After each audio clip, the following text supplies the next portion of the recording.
Evening and welcome to the program. A couple of seconds late tonight. Glad to be with you here on a Thursday night, Orange and Blue Bloods. There's some activity in Gainesville tonight, folks. There's stuff going on, yeah. You like to have activity, that means stuff is happening, and maybe something good will happen for Florida. On the program tonight, right off the bat, we'll have Kyle Curtis, our ace reporter, will join us and he'll give us the breaking news of player and talent acquisition. And followed by we'll have Ben Troupe and Franz Beard, and of course, Thor Meadows, all on a Thursday night edition of the Florida Blue Bloods. Stand by. It's coming up next. Buddy Martin, call him up and tell him what you're thinking. But be kind because he's doing the best he can. Better, stronger, faster. Mama says that alligators are ornery because they got all them teeth but no toothbrush. Hey, what if the voice calls while you're gone? Take a message. Bye. You ready, champ? I'm ready for this my whole life. I'm incapable of small talk. But that's why you love me, right? Kind of intimidating to be in the presence of so many great athletes.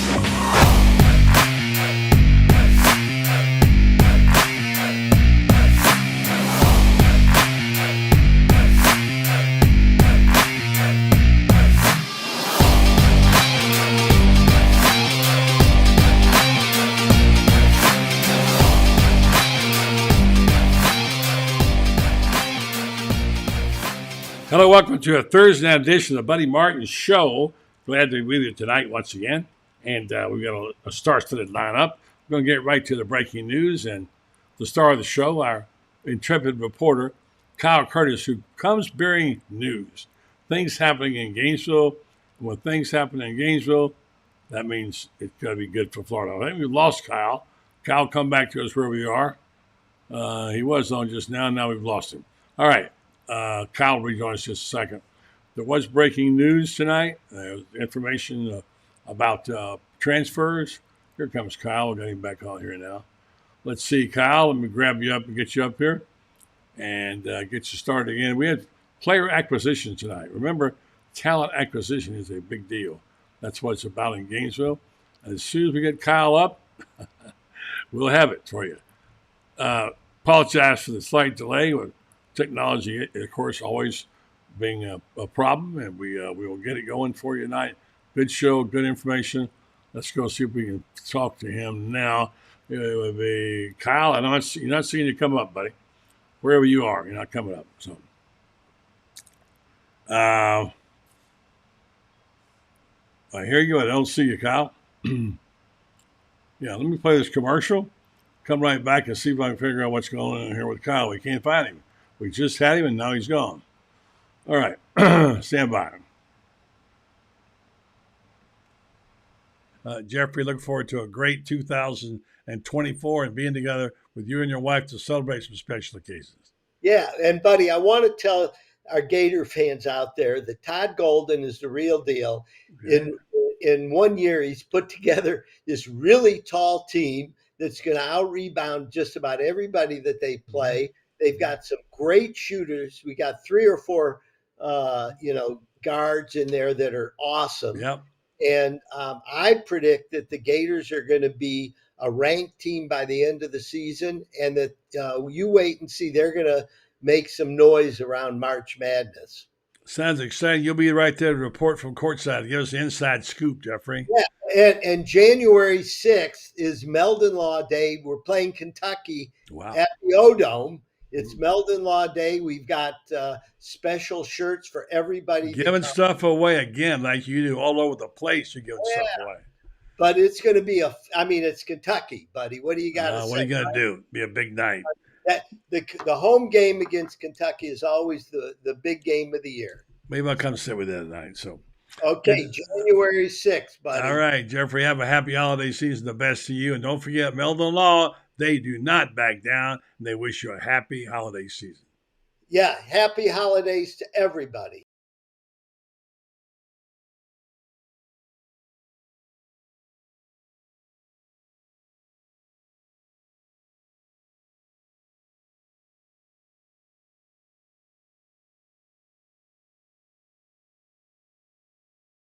And see what's up with a Couster. Hello, Kyle. How you doing, buddy? There we go. We got it going. Sorry about that. Yeah, it wasn't you. It was you were hiding over in the corner there. I had to go get I it. know So, it was working right before that, but yeah. good start for 2024 for Billy Napier. Yeah. So he was able 2 transfers today. First off, one of the bigger guys who have entered the portal this year that a lot of guys people were talking about feeder schools and stuff like that, but Florida was able to land South Carolina transfer linebacker Grayson Pup Howard, some people like to call him. He was only in the portal for 2 days. He started out actually committed to Florida and chose South Carolina over the Gators in the 2022 cycle. It had an outstanding freshman year at South Carolina. Graded as from Power Football Focus as the top tackler on their team. So, after losing, Princely and stuff like that, he'll be able to come in and have an immediate impact next year. And then, secondly, George Gumbs Jr., a guy who, wasn't really on some people's radar, was committed to Cincinnati and actually flipped to Florida in the transfer portal. So, he was on Northern Illinois and with, Princely, like I said earlier, stuff like that. And he was just on a 2-day visit at Florida, and he said he was just impressed with Mike Peterson and, just the homeliness of the coaching staff and stuff like that. So, 2 guys that will be able to make an immediate impact. Thirdly, DJ Lagway, Aaron Childs, and Miles Graham, 3 of the top headliners of the 2023 class. Good news. Yes, played in the Under Armour All-American game, represented Florida Gators. Aaron Childs actually had a fumble recovery for a touchdown, so that was pretty cool. And then DJ Lagway had to exit early because he had a foot ankle sprain, or just a normal foot sprain.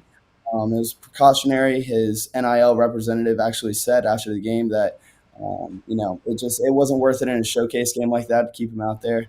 And last but not least, Jason Marshall will be returning for one more year for Gators.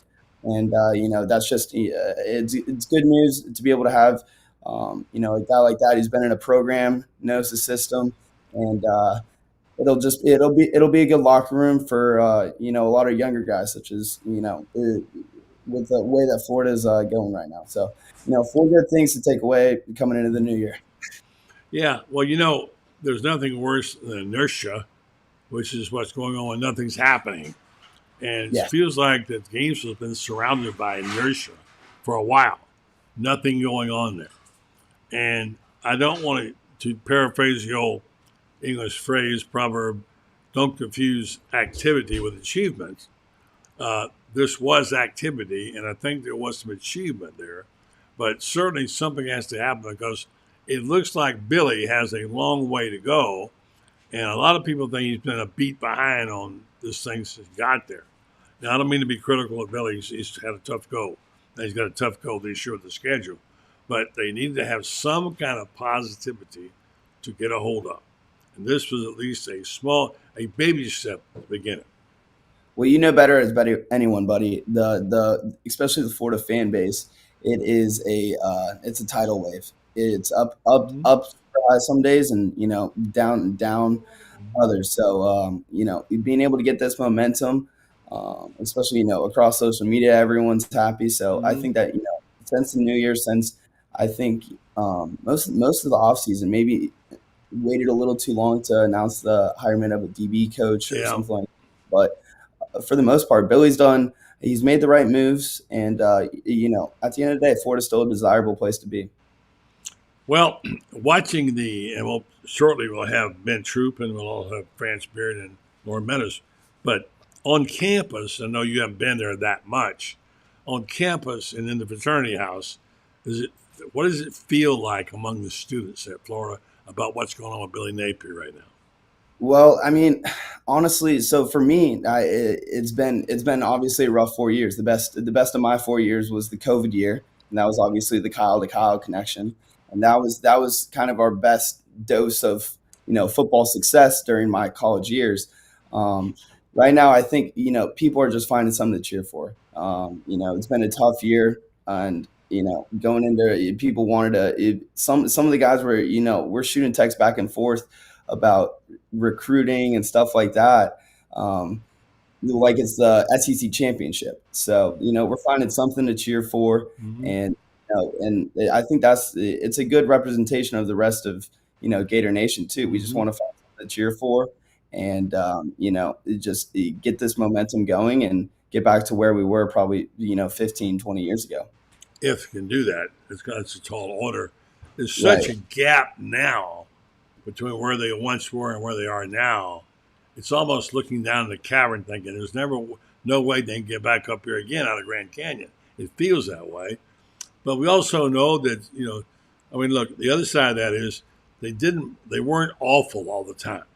They didn't go out there and lay an egg for 13 games. There were games, and winnable games, which they lost, and they had some sloppy play. And the things that drove people crazy were the errors they kept making, them not getting the right number of people on the field, and mistakes that should have been made, and made by the coaches as well as the players. And that was the thing that was discouraging. Now, they won a couple of games. It's just it's a winning season and a bowl game, but they didn't get there. So now the question is, how fast can they get there? Is this enough? Was it enough soon enough? We just don't know right now, Kyle. But at least it's something, right?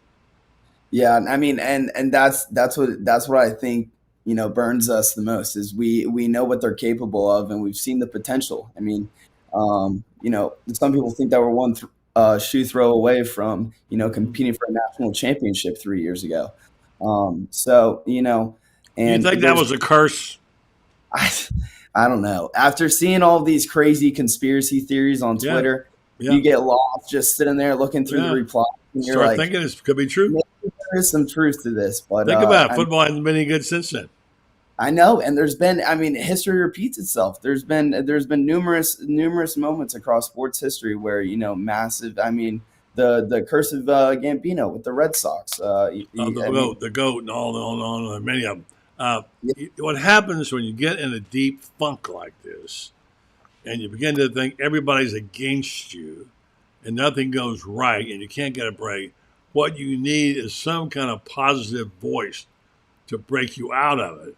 Or perhaps even a really, really good sermon for guys like this guy right here. Yeah. Hey, listen, don't be giving me those type of Kyle gonna be thinking I'm gonna come on here and say something poetic, but I will say the mere fact that the things that happen in Florida only happen in Florida, throwing shoes. We're not too many years to move from two guys blocking each other on the same play. Yeah. I think that was a classic, by the way. Florida's always going to be frustrating because of two reasons. One, we don't lack anything, and two, people outside of Florida, even not counting that team on the Panhandle, that team down south, there are people around the country that scratch their head and go, "Man, I know teams that do more with less, that have way less than what Florida has, and they found a way to get it done." And that's the part. It's like no one's talking about. People only care about the two teams in the West. They care about LSU. They care about Alabama. Look at what Ole Miss just did. They talk about Georgia and everybody else. Look at what Missouri just did. And it's like you say to yourself, if you would have told me the best two teams in the West are going to be Alabama and Ole Miss, people would have said Alabama yes, Ole Miss no. You would have told me that Eli Drinkwitz, who also came from the Sun Belt, is winning 10, 11 games. Because people go, how does that happen? They done built the culture there. That's the hardest thing to do. Dan Mullen was building it, but the problem was that missing component was recruiting. He felt my coaching style can overcome recruiting. No, because when you had Kyle Pitts and Kadarius Toney and Kyle Trask, see how much easier life was on offense? When you get the guys that can, so I just think for Florida, it's always going to be, you don't lack anything. I don't care who you run out there. I don't care who it is. Don't give me that, oh, you got to have 4 stars. Florida got 5 stars when Urban Meyer was here. They wasn't getting them before that, and they ain't been getting them after that, right? But yet they still been successful. So I don't know if this recruiting class and this transfer portal class is good enough. But Kyle, just like we gonna see though. I mean, it's all funny games right now, but we gonna see. I think Florida, and this is coming from. I think Florida is one massive guy away, all it takes is one person to change an entire landscape of a program. And Billy Napier has shown it, or not Billy Napier, DJ Lagway. I know it's super early, but he has really shown what it takes to, make Florida cool again, make it cool again. That's what it comes down to at the end of the day. And I think Lagway has shown it. And if he's able to bring that swagger that he's, carrying through Twitter, carrying through Under Armour All-American game, retweeting all of his boys' stuff on whatever it may be, recruiting, getting the fan base. I think, we're one major culture guy away from, turning this thing around. And at the end of the day, it's just momentum. All right, fair enough. It's fair enough. I was going to go back to a point where I saw the other day. This we talk about infinitesimal differences sometimes. It seems like the Great Divide or like Grand Canyon, but in reality, is it that? And I give you the evidence that someone mentioned today. In the recruiting rankings, Florida has slipped to 15th. Who's 14th? Michigan. Okay? So, I mean, you think, okay, well, they're in the same neighborhood as a team playing for a national championship on this class. The problem is, guys, you got to keep building class on top of class on top of class. And the difficulty Billy's got, and I feel sorry for him, is that he's like a dead man walking. You say, oh, go get a defensive coordinator. Well, who? Who's going to work in Florida and say the head coach might be gone? He may be gone in 6 months. So that's a tough situation. Somewhere, somehow, somebody's got to believe, Ben. Someone's got to say, I'm in. DJ Lagway might be that guy, but they need a whole lot of Ben Troupe sermons up there in Gainesville right now. No Graham Mertz is that guy. Because this time but he's there already. I'm talking about the new guys coming in.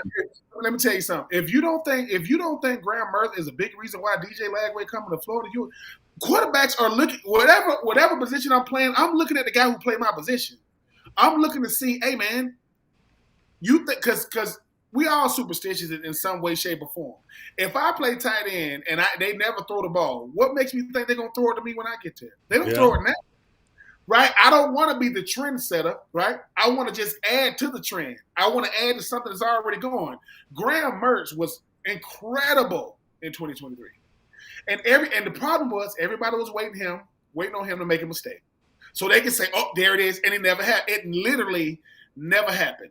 The first play in the 2023 season, what happens on defense? We like, good. Once again, every first play, I'm telling my safety, back up. I'm not even in the screen. Back up some more, right? And when it happened, it's like, look at the momentum. The momentum had swung first play of the game. Now, and we never got it back. But Graham Mertz was a bright spot. This time last year, who was the big player saying he gonna come back? Ricky Pearsall. Who is it this year? Marshall. Marshall says he's coming back, right? And the thing is, people are gonna say, well, he's gonna come back because he didn't perform the way he wanted to. Good. He can still go pro and still go high. He might not go high as he would have been, but that's saying, man, I don't want to leave it like this, right? I know everybody going to talk about Princely and things of that nature, which I'm not calling Princely out. People are going to leave. If you don't believe me, outside of the two teams that's still in it, there are teams that players that started last year leaving.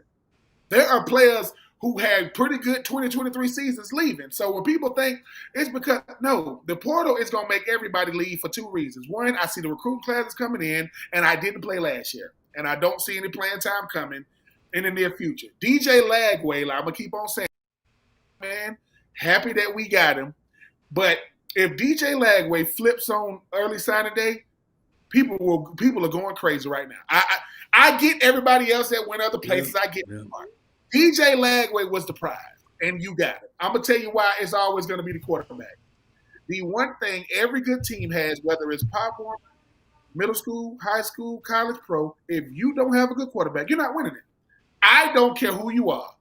So for DJ Lagway to still come in, and we needed DJ to come in to have a solid starter at the starting position. You know why? Because that way when he gets here, we don't got to start that. When is DJ going to play? Don't stop that stuff. Because people don't get coming in, starting your freshman season, either one, the team is really, really bad at quarterback, or they made some promises in the recruiting trail. Yeah, right? Ben, let me interrupt you just real quick. I'm going to say goodnight to Kyle. Good job, Kyle. Appreciate it, buddy. And we can't go 4 wide tonight because we got because of the internet problems. But we'll get with Franz Beard. Good job, Kyle. Thank you, buddy. Appreciate it. Thank you. Good night, guys. All right, Kyle Curtis, the phenom, the intrepid reporter in Gainesville. All right, we'll get to Franz one second. Now go ahead and finish, Ben. No, I was going to say the great thing about Graham Mertz coming back is DJ Lagway isn't coming in here thinking that he's going to start. Now, he's going to want to play, but he knows he's not going to be the starter because you got a guy who's coming off an injury who had an incredible 2023. I think that, and the thing is too, buddy, look, you want a player like DJ Lagway to come in and learn how to play in the SEC. Like, you want him to see how Graham Mertz prepares, see how he goes about meetings, see how he goes about with his teammates. That way, when DJ Lagway is ready, hopefully 2025, he'll because the kid has been, player of the year nationally. I know he got Mr. Texas. They had three. I got that. Not sure. France and updates, but 3 of the signees, the cadets. One got the Mr. Gatorade Player of the Year in their state. So let's go get France. You go ahead and figure. Go ahead. No, I'm looking at what is this? I'm looking at what is this? Lanny Thompson that said, "Buddy, off topic. What if bowl games were played after spring practice to those teams that were bowl eligible at the end of the prior season?" When I put it out. Listen, let me. I want to go ahead and kill this myth again about the sit out stuff. We are talking about exception. Most players are not sitting out. I know Brock Bowers did. I know their big offensive guard did. I know Marvin Harrison Jr. did. And I know the whole Florida State team sat out. I don't know why they did that. But outside of that, most guys ain't sitting out. They don't have leverage to sit out. And I get it. People think if Marvin Harrison Jr. would have played against Ohio State, you're still going to lose to Mizzou. No, we're not. Not Mizzou. But you're still going to lose. Because if Marvin Harrison plays, once he catch a big play, he ain't coming back in there. He's just protecting, his NFL future, for which his dad is a Hall of Famer. He's a lot of things. He ain't broke. If he didn't go to college, he wasn't gonna be broke. I ain't saying he's gonna be a millionaire, but for all these opt out, paranoia going on, it's fine. Nobody's really opting out for real, right? Let me say this too, because I know we got Florida State fans listening. Even if everybody plays, y'all still lose. And that is not me. Y'all are not going to beat Georgia. There is one team in college that can beat Georgia, and that's Alabama. It ain't another team in college football can beat them. Not Texas, not Michigan, not even with that high-powered Washington offense. Love Michael Penix Jr. You ain't beating Georgia. So I just want to go ahead and kill that myth because everybody keep opting out. No, they don't. Stop that, man. The only people opting out are first rounders. So if you opting out and you a late round pick, you got some bad management on your side. They already lying to you. So I just want to go ahead and say that because I know it's just the opt out. Stop. France, I think hell is just frozen over. Ben Troupe is defending the Georgia Bulldogs. Oh no, I'm not. Oh yeah, you did. Yeah, you defended them. We heard it. We heard it right here. I got it on tape right here. You heard it, France? You heard it? I even praised the Bulldogs today in my column and said that they're the best team in the country. There's only one team in the country that could Alabama could beat them because Nick's got some sort of hex on them. Michigan is the only team that can line up on both sides of the line of scrimmage with them. That's it. Nobody else has a defensive line or offensive line to match them player for player. But where Georgia's going to get them is Georgia's got, can you imagine if Michigan had to play Georgia with McConkey and Brock Bowers healthy? Yeah, that is true. That's not even going to be. That's not going to be close. Those are two tremendous football players too. Those guys, they really are. Let me do this Titan MRI thing, and then you guys can get back to assessing where we are in the State of the Union. And Gainesville was some good news today. We had Kyle on earlier talking about the breaking news, the players they got, transfers, etc. I want to tell you about Titan MRI. Titan MRI is worth the short drive to Gainesville. No insurance is no problem. You can pay with cash or card, and with same-day scheduling. If you start feeling better today, you should, because Titan MRI is North Central Florida's premier independent MRI facility. Come see why hundreds of patients are visiting our Gainesville site from Ocala, Marion County, and the villages. That's TitanMRI.com. Well, it looks like there's a little activity in Gainesville. We talked with Kyle about it earlier. Been talking to Ben about it. Franz, you wrote about it. You're working on it. Size up what happened today with the commits they got. Did they do anything? They got two really good players who are going to help them. They got a big physical linebacker. I mean, Scooby's a good kid and everything. But he's 225 pounds, and you don't win with 225-pound middle linebackers in the Southeastern Conference.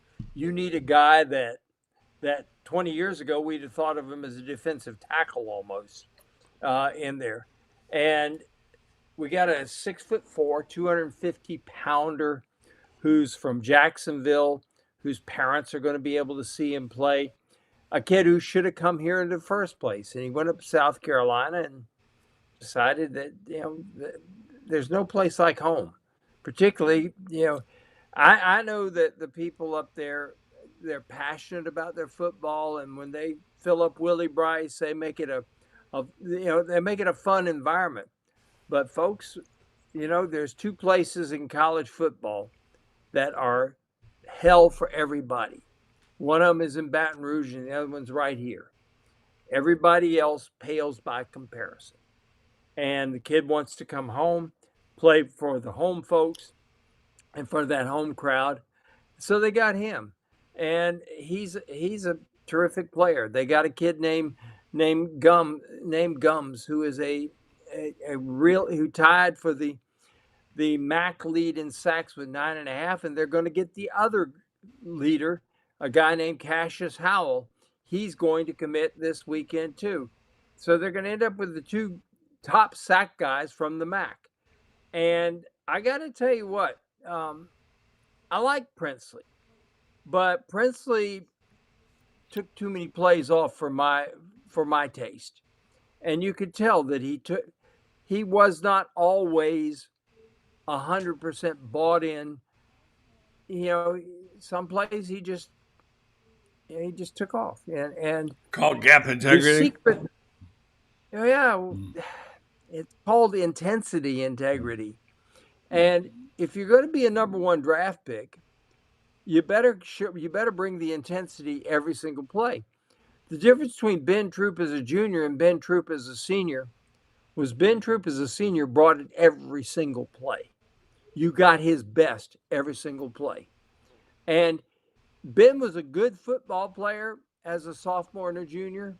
He became a great football player as a senior when all of a sudden intensity every single play mattered. The light went on. Yeah, and it takes that sometimes. Not everybody matures at the same rate. If they did, then everybody would be starting as freshmen. When everybody's telling us how great you are and you're going to be the next great thing. And I laugh every time I look at one of these recruiting sites and they say, he's got a game like Fred Biletnikoff. You weren't even alive when Fred Biletnikoff was here. How do you know? He plays like Dave Casper. Dave Casper's dead. How do you know? Yeah, I mean, give me a break. They read Franz Beard and Buddy Martin. That's how they do. Kids play. They're good or they're not. Yeah. And they got to come in there, and everybody matures at a different rate. Yeah, good point. And let's just real quick comment on this Jason Marshall thing. Ben's already commented on it.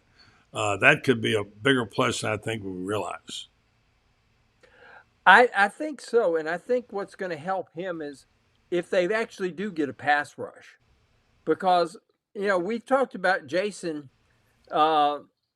looking like, Waffle House toast the last couple years. But you look at this. Florida has 45 sacks in the last 2 years. 45. That's almost as many as Alabama had this year. So you get a pass rush, and all of a sudden instead of having to cover for 8-9 seconds, you're covering for 4. Yeah. A lot of, there aren't a lot of guys Could be out there different, that can yeah. cover. There's Could not a be lot different. of guys that can cover 8-9 seconds. There's a Need lot to of have guys out there. Mm-hmm. Guys that can cover for 4 Right. seconds, that's what you got to have. Right. All right, let's jump in retro 1 second. Excuse me, friends. I want to get to the championship game coming up and what we learned from these 2 games. I mean, my gosh, you got to give the college football committee credit. They got the 2 right teams in there. And as much as I wanted to see the SEC and Alabama and Texas make it in there, the fact is I can't argue with the choices coming down to the last play on both games. And then I will look at it from the standpoint of how these teams were built and see how could we learn from what they did. Obviously, the portal is the place to be. So your thoughts, Ben, about this game coming up, national championship game coming up this week, and whether or not Washington's the real deal or is Michigan the real deal? I mean, Michigan. What they have on their side is a guy in Harbaugh who understands matchups. He understands putting guys in a position to be able to make plays. That way, he ain't putting nobody out there on the island. I think the thing about the Milroe situation is him saying so much about Bill O'Brien saying, "Oh, I should change. I shouldn't play quarterback. I should play quarterback." So Harbaugh saw something that only coaches see. He goes, "He's still thinking about that. He still don't like the fact that a coordinator that's no longer there said what he said." He said, "All right, I'm gonna make you play quarterback.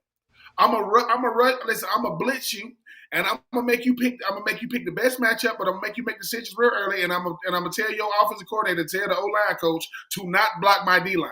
Like I've never seen an O-line like that in Alabama history ever, and they still was able to make adjustment in the second half. But the thing about this game is they ain't gonna do that to Michael Penix. Oh, they're not going to do that. You think they're not – how they were sending that many rushes, they not – Michael Penix will pick you. The Washington plays that Big 12 style of football. They play offense and no defense. Like, they play enough defense to not let the other team score one more point than them, which is all you really need to do anyway. But, like I said, Michael Penix, that dude who's had a lot of injuries, but he lefty, he can sling it. He can sling it. For me, the football fan of me would love what UW to win just so I could jump on Harbaugh again, because I think it's just fun to be able to jump on Harbaugh. People act like Harbaugh has always been here. He's done it the last 3 years. I get it. He's been knocking at the door. But people act like Harbaugh was losing to Ohio State his first, 6-7 years.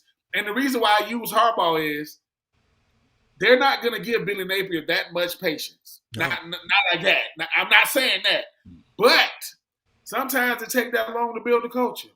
But Billy Napier is not knocking on the door and playing Georgia with the SEC championship. At the end of the day, though, Billy Napier, Harbaugh got to beat Penn State and Ohio State. That's what we have to beat every year. Every year. Florida got to beat Georgia. And now they got to beat Texas. Now they got to beat LSU. Oh, don't even give me that 2024. But I think it's going to be a good game. I do think Michigan is the more complete team than Washington. But Michael Penix in that offense, man, you got to cover every shade of grass because he's going to find the best matchup and he can drop down. Some of those throws he made, amazing. They were incredible. So I look. Hey Ben, you could go to the end zone and put your finger up like this, and he laid the ball on your finger. It's amazing. He's definitely a catchable ball too. Throws a laser on the money and catchable. UW knows this. They better find a way to do. They ain't looking at TCU last year, but UW knows the very first college football playoff. UW was in it, and I think they played Alabama. That's why I think they played it. The very first college football playoff, I think UW was in it. They know, hey man, these opportunities are few and far between for a team like us in the Pac-12 that's no longer. So this might be our only chance to do what we got to do. We might want to take full advantage of it because ain't no Michael Penix Jr. coming out of here anytime soon. So I'm looking forward to the game. But like I said, the football gods told Texas and Alabama, sorry, but y'all not gonna get in. I know everybody wanted the rematch. Everybody wanted to, but it didn't happen. And to you broadcasters out there, I got so sick of, is Arch Manning gonna get it? No. And I'm happy he didn't get it. Good Lord. Like, is he gonna get it? No. Arch Manning was not gonna come in and do what Tua did for Alabama. It wasn't going to happen. So I just want to make sure I said that because I got so sick of them showing Arch Manning with his helmet on, making throws. Get your behind down, man. Oh, and Arch Manning wasn't the backup, people. They had another backup who was told, hey, man, you're not going to play. So he jumped in the portal. So Arch can be the backup. Man, but Arch is going to be a hell of a player. Anyway, France, okay, so look, I mean, you got to give Harbaugh credit in that Michigan team, although Harbaugh wasn't there for half a season. Those are some physical boys on the scrimmage line in Michigan. I mean, they really are slobber knockers there. But I would say I would go with them because I think they got some kind of chemistry there and the physicality. But Michael Penix is one of the great quarterbacks I've ever seen. I think I'm with Ben. I think he will do his magic. I don't know. I have a hard time. Who do you got, France? He's a Pasco City kid who played in his last 2 years at Tampa Bay Tech, and Florida did not recruit him at all. He's also got a kid named Rome Odunze, and you're going to hear that name a lot because he is uncoverable. We talk about Penix dropping dimes. Well, guess what? He can throw the ball anywhere on the field, and that guy will come down with the football. That is the best receiver in college football. Talk all you want to about those two studs at LSU, and they're good. You can talk all you want to about Marvin Harrison Jr. He's good. This guy can catch anything. I mean, he's 6'3", he's 215 pounds. He is physically stronger than anybody out there, and he runs a legit 4.3 as well. And guess what? He isn't the only one they got who can catch the ball. I mean, they've got two receivers out there who both caught balls for over 1,000 yards this year. And Jalen Polk is no slouch. I mean, this is a guy that's the number one receiver anywhere else, but he only caught 65 passes at Washington this year. Washington's game has got to be this. If you can give the protection to Penix and Dylan Johnson can get any kind of a crease in there, if Dylan Johnson can run for, say, 75 or 80 yards, it's Washington all the way. And that's going to be the key. They got to have enough of a running game. And by the way, Dylan Johnson, who is an absolute stud, where did he play the previous 4 years? Mississippi State. I mean, he was getting 40 carries a year at Mississippi State, and he goes to Washington, and Kalen DeBoer gives him the ball 20 times a game, and look what happens. You got a guy that runs over people around him and through them. I'm going to read you a quote from a head coach on Michael Penix, if I can. The brilliance of Michael Penix. This is an unnamed Division I Power 5 team who said Michael Penix, who finished second Heisman Trophy voting, followed up with a masterful 430-yard, 2-touchdown performance. This guy said, man, you watch enough tape on a whole season of his throws, and you're blown away with the tight windows and the touch he throws with. It's rare because to know when and how to throw it with touch like that is remarkable. And it's accurate as you've ever seen. That sums up my thoughts. And it really, Ben, you've heard people talk about laying the ball on somebody, putting it on them. He puts the ball on them. I mean, right in the breadbasket with such accuracy. I don't know when the last time I saw a quarterback that accurate, Ben. Oh, I mean, he has. I mean, and I am being very, very careful in this comparison. But you go to 2019 and the way Joe Burrow was throwing the rock, like the way he had Jamar Chase, he had Chase, he had Jefferson, he had Marshall, he had Thaddeus Moss, the son of Randy Moss, and I don't think people understand what Franz just said. You got three receivers over 1,000 yards. There are teams that don't got 1,000-yard receivers with 3 guys combined. He has 3, which means who you going to pick? When I said best matchup, he's going to find it. And the ball is pretty ball, lefty. You know what? No wobble. No wobble. Yeah, Have you noticed that about him, Ben?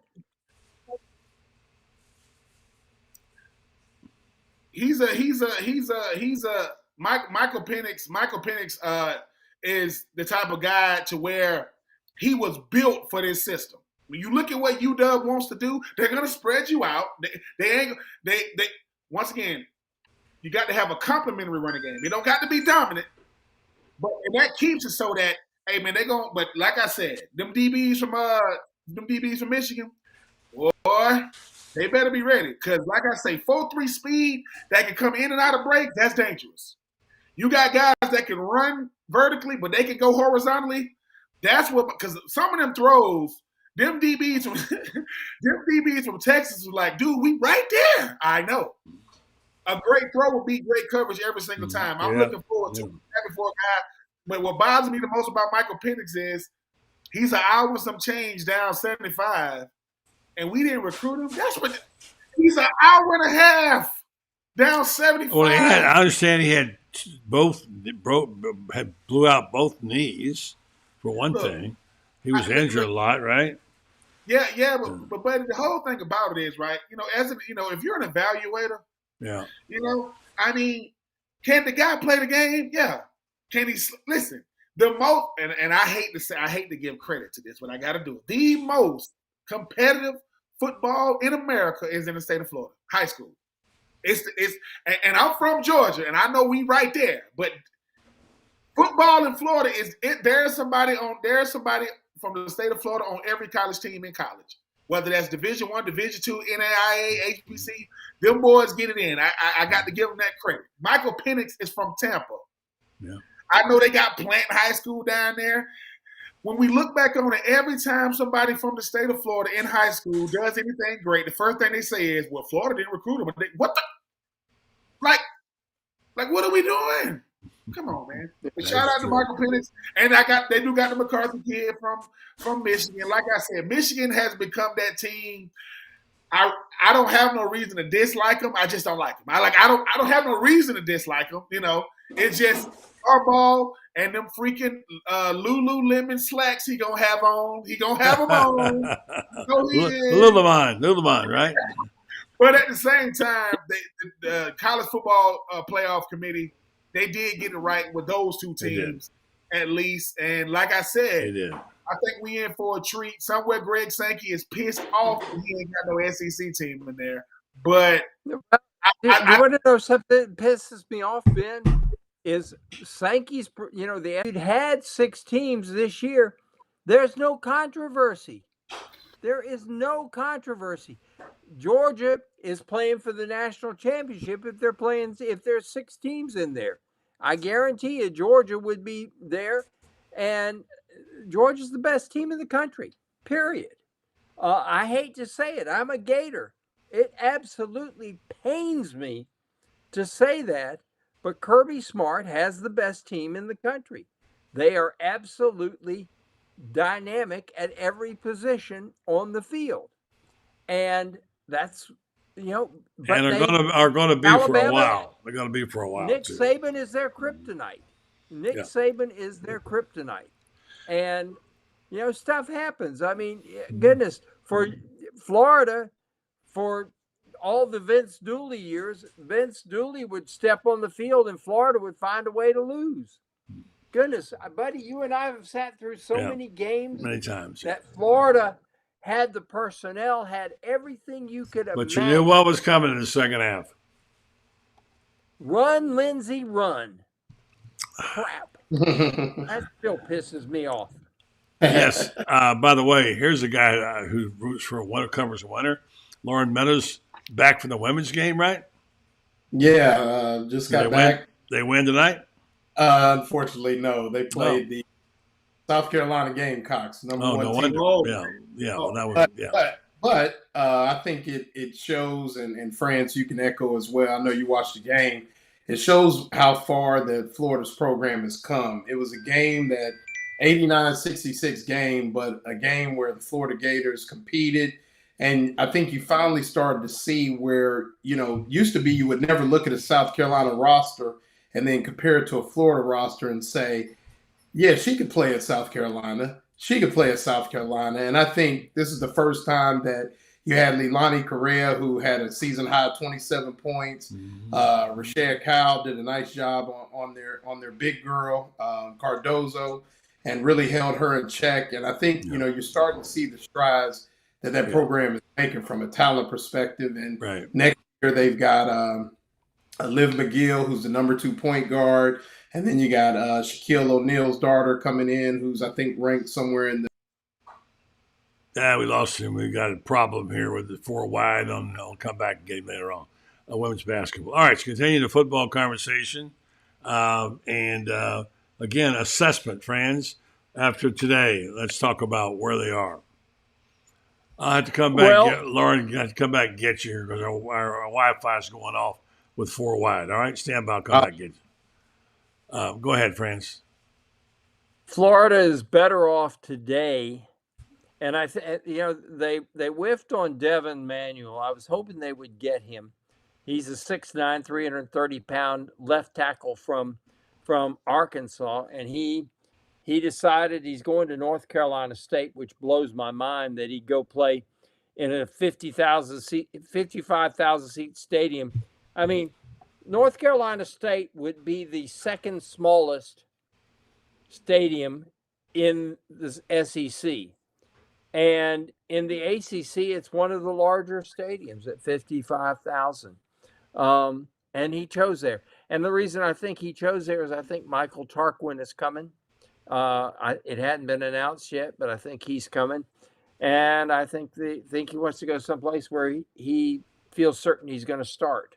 And so he's not. I don't know that he would start here because I think Austin Barber and I think the kid from San Diego State are going to start. I think Tarquin's got a chance to, as well.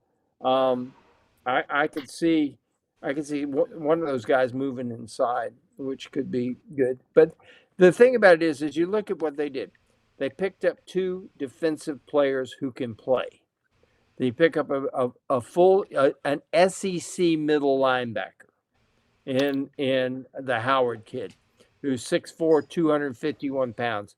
Then you pick up a guy that beats everybody off the edge, who's very, very quick, in the Gums kid, and he's got 2 years of eligibility left. So they help themselves. They've got to continue to help themselves this weekend. They have to pick up at least 1, maybe 2 defensive backs. I think they're going to get the kid from Tulane, who Chapman knows very, very well, and I think they're going to get him for sure. They've got to get 2 guys from the portal though at DB. They need another defensive lineman. That would help a lot. The thing that I'm going to be intrigued by, though, is the wide receiver position, because there are some kids out there that can flat out play.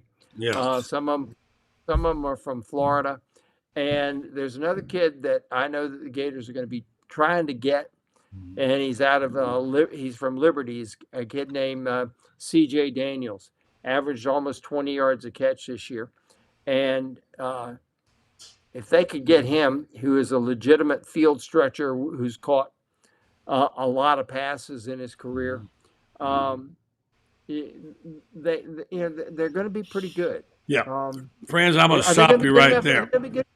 All right, real quick, finish up. I can't get but 3 people on at a time here. I'm trying to get that Ben go, but go ahead. All right. Well, I'll just finish this. They got to get a wide receiver, and I will say this: Florida, Kentucky, Saturday, 12:30, and this is the year that Florida has leveled the playing field with Kentucky, because guess what? You cannot teach tall, and Florida has tall in abundance, and that's what it's going to take to beat Kentucky. So Meldon Lauderdale are giving away T-shirts to the first, whatever it is over there. So For sure, yeah. It's going to be fun playing early this year. So, all right, Ben, I'm going to get you to wrap up today's activities and let you go get your milk and cookies. And Coach Meadows waiting in the wings here. All right, good day for the Gators. Anything happen we're talking about? You're feeling better about life and you're feeling better about the future of the Gators. Being able to address, I saw the kid, the D lineman we got from Northern Illinois. Got a chance to look at him on tape a little bit. I think he addressed a huge need. I mean, I think the thing about Florida is when you look at what they're trying to bring in, they are using their leverage a lot more now. I know people were very frustrated in the early process when it comes to these transfers, but it's these evaluations. 9 times out of 10, when you look at the kid now, look at to the right of his name. You see 155,000, 200,000, and that kind of stuff weighs when you're trying to get kids to come in because they think they worth whatever these evaluations saying. But I do like the way Florida's getting it done. I mean, Billy Napier is doing it his way because, unfortunately, do I feel better about what they got coming in? Yeah, I do. But I feel better about the transfers than the guys that they recruited only because guys in the transfer portal have already been acclimated to college football. They just got to get acclimated to big-time SEC college football, which I think one guy that always stood out to me that came from NC State was Jonathan Grenard. We can find a guy like that. We got a shot. Because I remember when Jay Grenard got here, I wish we had it for more than 1 year. I mean, listen, anytime a football player don't wear gloves and he wrap his fingers in tape, them bad men, people. Those people don't play. So I remember Jay Grenard when he got in here doing that, man. Loved his game. But I think you always looking to get a guy like that who can take over a game on the edge. Because just like Franz said, if I'm a DB and I know you ain't got but 4 seconds, I don't even got to be good. I just can't be bad. That's it. I don't got to be good. I just can't be bad. So I like what they're doing right now. Great stuff there, Pastor Troupe. And good to see you again tonight. Thanks for that. We'll let you go get your milk and cookies and bring Coach Meadows back. Let him talk about his basketball game and what he thinks. Thank you. Good stuff. Thank you, Ben. All right. Yep. Appreciate it. All right, the great Ben Troupe. All right, so Franz, we're going to talk a little more hoops here as soon as we get Lauren back. But this basketball team has got a chance to make a mark. How good is Kentucky, and how far along is Todd Golden in development in what he's trying to do with his team? I think Florida's a lot farther along than they have been. Goodness, they've got depth. They've got depth with size. Okay, and they've got the guy that I don't think anybody. I think he's vastly underrated, and I think he's going to break. I think Saturday it might end up being his kind of national breakout game, and that's Zion Pullen. You're talking about a point guard who understands when to score, doesn't have to score every time. He's comfortable waiting for the ball to come to him when there's an opening. He's very comfortable doing that, and he's very comfortable just spending the game distributing as well. But this is one of the things that's been missing at UF is a point guard that really understands when you take it over. There's a lot of point guards out there that believe that it's their job, their sworn duty to take over the game from the opening tip. And that's, some guy, Magic Johnson could do it. Oscar Robertson could do it, but there aren't a lot of people other than those guys. Michael could do it. That could do it. Phil Ford could do it. Michael wasn't a point guard, but he could do it. But this is a guy that I think is a difference maker for this team. You give it the size, and then you got a point guard who is, what was the great Reggie Jackson line? I think you were in New York when he said it. I'm the straw that stirs the drink. Reggie Jackson. That was Reggie Jackson. I'm the straw. That was a great line. It was. You're right. He was. Good evening. Back to Lauren Meadows. We're sorry, Lauren. We had problems getting 4 of you on at one time. So, hey.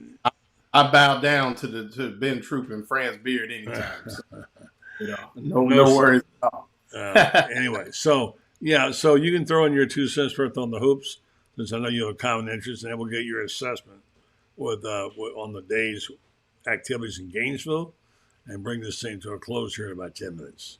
No, I agree with what Franz said. I mean, we talk about the men's team. They have the size to compete with pretty much anybody. And then you talk about Walter Clayton Jr., Zion Pullen. I mean, you have experience at the position where, you've got some guys, like you said, they play with control, play with tempo.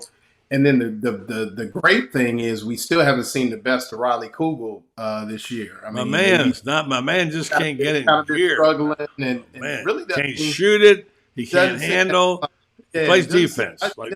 Doesn't look to be having a lot of fun. I know Franz, you were there Saturday, but he kind of got back into the double figures the last couple games, and I think if he can come alive on Saturday, then that's just icing on the cake because you got Tyrese Samuel coming fresh off of 1,000 points, and just that whole group as a whole. I like Samuels a lot. Yeah, everybody's 6'5", and I saw Clayton after the game, saw him in the Nike store, and he's put together. Definitely you could tell that he was somebody that garnered some Division I football offers as well. Mm-hmm. So I know the FPI has Florida with a 60-some-odd chance to win the game. So, if that holds true, then it could be a good weekend for the Gators for sure. Got a shot, Franz. They've got the size to compete with Kentucky, and when all they had was Colin Castleton, they gave Kentucky fits. Didn't win, but they gave him fits. Now all of a sudden, you've got guys who can come at you in waves. And this freshman Alex Condon is going to be really special, guys. I really like him a lot. This is a kid that doesn't back down from anybody. He's physical. He rebounds. Offensive boards, man. I think from a standpoint of just pure rebounding instinct, I don't know that we've had anybody like him in a long time. Well, he goes up and snatches the ball off the glass. He just doesn't go up and tip it. He goes and snatches it. He reminds me of Horford in that respect. Horford, Al Horford, don't get in his way when he's going to go get a rebound, and that's what this kid reminds me of. Is he reminds me of in that respect of how Al Horford used to run and get the ball. You don't see guys like that who do that very often. And don't think because he's a long, gangly white kid, he won't fight you. He'll scrap with you. You know what I mean? He'll scrap with you.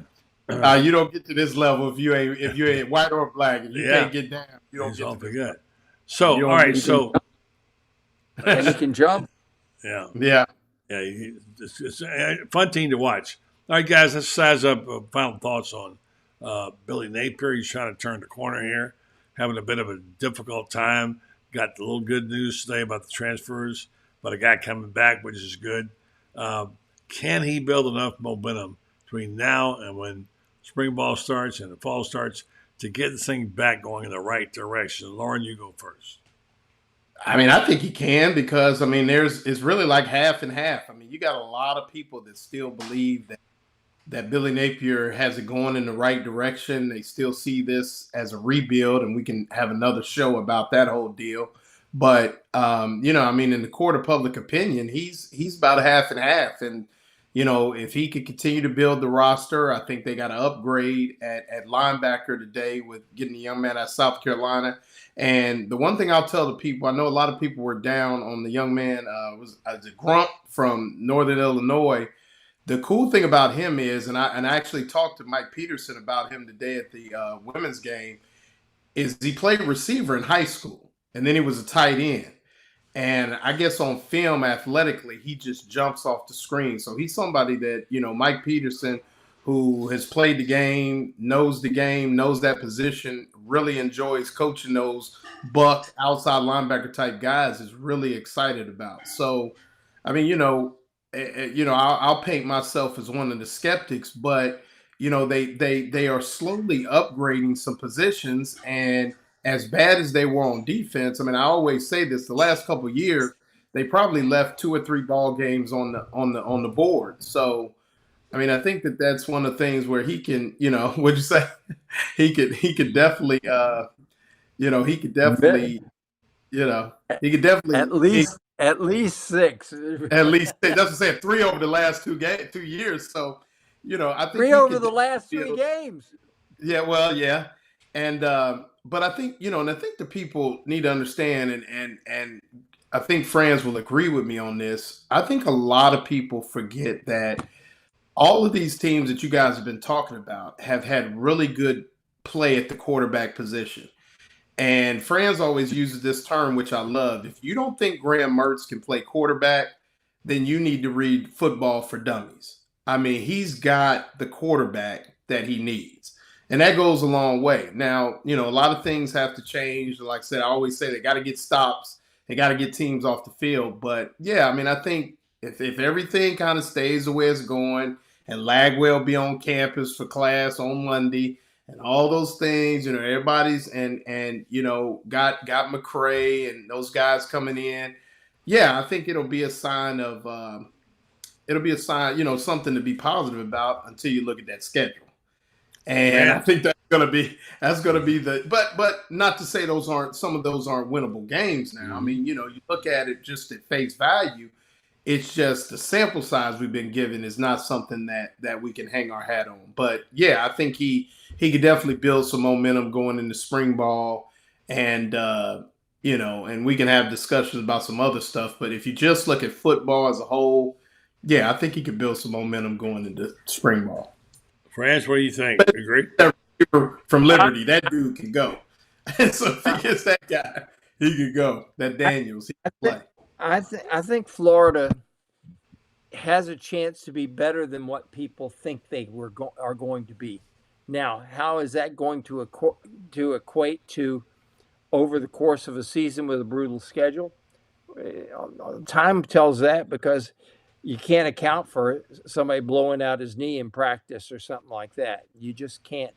There are so many factors that get into it. I'm always killed by these people who it's like the ones who picked Graham Mertz to be the 13th quarterback in a 14 quarterback league.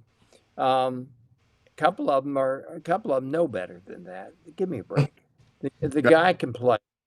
Absolutely. The guy can play, and